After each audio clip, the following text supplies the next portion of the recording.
Mpenzi mtazamaji wa Maprovira TV, katika hali ya kukuletea habari tofauti, tuko hapa na pastor ambaye nadhani kwamba ulivyoweza kumuona anapohubiri kuhusiana na masuala mbalimbali. Watu wana tatizo moja, wanajisikia haya kuabudu lugha yao ya asilia. Je, pastor analipi kwanza na kuzungumzia kuhusiana hilo kwanza? Kwanza kabla yote ningependa jitambulishe, watu wamjue ni nani haswa. Jambo mzee wangu. Jambo sana. Mimi ni mchungaji Oswald Kinengo. Naongoza kanisa la Yesu Kristo Wokovu kwa watu wote, ambaye inaitwa kwa Kifaransa Église Jésus Christ le salut de tous, en sigle EJSA. Safi sana. Tumeona teme ya leo. Ndio. Ambayo ilikuwa ni kuhusiana na lugha. Ndio. Je, ni kweli watu wanasikiaga haya kuabudu na lugha yao ya asili? Ndio, kuna wengi kabisa wanasikia haya, na sio haya tu. Na kuna wenye hawajui. Anaweza kujiita iko wa lugha fulani, anasemaka lugha fulani, lakini hajue kumwabudu Mungu katika ile lugha. Watu wengi wananja penda Kifaransa, Kiingereza, Kiswahili, na unakuta kunakuwa uzofika katika maabudu halisi haitoki kabisa ndani. Juu ya nini? Ni maneno ya kutunga, maneno ya kuigaiga. Abidi kusikia wewe ulisema neno fulani, alafu na yeye anashikilia tu lile neno, lakini alitoke kwenye moyo wake. Na hiyo inafanya kwamba maabudu yanakuwa na udhaifu. Na ndio kwa maana tulikusanya watu hapa muda wa siku 3 juu ya kuwafunza maabudu halisi. Na mpango yetu ya hii kongamano tunaita kwa Kifaransa manifestation multiculturelle d'adoration. Yani ni kongamano ya utamaduni wote ama malugha zote kwa ajili ya kumwabudu Mungu. Sababu gani? Kwa sababu Mungu anapendaka watu wenye kumwabudu. Sasa maabudu halisi yenye kutoka kwenye ndani ya moyo. Hapana maabudu ya kuiga. Nilisikia mchungaji fulani anaomba hivi, alafu na mimi unakuta mwingine anabadilisha hata namna ya kusema, anabadilisha hata namna ya kusema. Anafikiri kama wakati anamuiga ule ngisa anasemaka njoo anaabudu vizuri, kumbe sivyo. Mungu anaangalia moyo wako. Maabudu lazima yatoke kwenye moyo. Alafu sasa ni vizuri kuabudu katika lugha ambayo unaijua vizuri. Unajua lugha ya asilia watu wengi wanaidharau. Ni lugha ya maana sana. Kwa sababu katika asilia wanakufundisha kile kitu, unakajua ngisi kalivyo.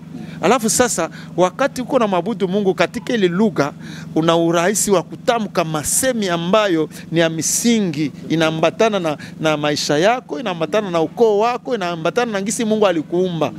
Unajua kuna wale wanasikiaka haya ya kusema lugha yake. Mungu haiko mjinga. Wakati anakufanya wewe uzalike katika lugha fulani, haiko mjinga, anajua kwa nini. Sasa kuna kwa watu wengine wanakuwa wanapuuzia ama wanadharau. Unaona mwingine hata wanamuuliza kwa lugha fulani anakataa. Unaona? Alafu ndio vile ndio kama na sisi kama vile kanisa tunawajibika kufundisha watu maabudu ya kweli, tukisimamia kwenye misingi ya neno la Mungu. Sasa kila ulimi ikiri kwamba Yesu ni Bwana kwa ajili ya utukufu wa Mungu. Pastor, kutokana na hii kongamano ambao mmeona kabisa limefanikiwa kabisa 100% gisi mko napanga.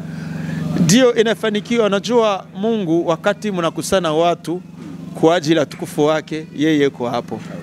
Yeye yuko hapo, na ndio kwa maana sisi kwetu tunasimamia kwenye misingi ya Yesu Kristo. Yesu akasema 2 ama 3 wanapokusanyika kwa jina langu, mimi niko hapo, na kila kitu wataniomba mimi nitakitimiza. Ndio kwa maana sisi hapa wakati tunakutana, tukikuwa watu ngapi, watu 20, watu 100, watu ngapi, haizuru hesabu ya watu ambao tunaweza tukakusanyika, kwetu ni kuabudu kabisa ifuatavyo. Kuna watu wanasema kama labda mlikuwa mnapeka hata kwenye stade watu wengine wapate kuelimika, ilikuwa ni mzuri sana zaidi kwenda kufanya mkutano kwenye stade. Mnajua yale yote ni mipangilio, kwa sababu kwenda kufaniza kwenye stade inaomba gharama. Wale wenye stade wataomba walipwe, na vyombo vya kutumikisha hapo sio vyombo tunatumikisha humu ndani. Pale inabidi kupata kabisa vyombo vya kifahari ambayo inaweza ikasaidia mkutano ya nje ya hadharani. Ndio. Pastor, una ujumbe gani wa mwisho kwa kuambia dunia nzima ambayo inatufuatilia kupitia Mapya Uvira TV? Ujumbe wa mwisho ambao tunapenda kuambia dunia mzima ni kwamba Mungu alituumba kwa malengo ya kumwabudu na kumtumikia. Haijalishi maisha unayo, uwe tajiri uwe maskini, lakini jua kwamba una pumzi ya uzima. Anaye pumzi ya uzima sherti amsifu Mungu. Sasa Mungu anapendaka umwabudu mahali pote kwenye huko, ukikuwa katika nchi ya Afrika, katika nchi ya kigeni, mahali pote jua kwamba una ile jukumu ya kumwabudu Mungu na kumtumikia. Ile ndio ujumbe ambao tunatoa kwa watu wote wenye kutufata kwa muda na wakati kama huu, ya kwamba Mungu ana lazima ya kuona maabudu yako, Mungu ana lazima umtumikie. Ni ya muhimu sana. Nikushukuru Pastor. Asisi pia tunashukuru. Mungu awabariki. Asante. Asante sana. Nilikuwa pamoja na mtumishi wa Mungu hapa. Umeona, umepata elimu ya kutosha kuhusiana na kuabudu. Unaweza kuabudu kwa lugha yako ya asili, ikiwa ni Kifuleru, ikiwa ni Kivira, ikiwa ni Kinande, ikiwa ni Kishi.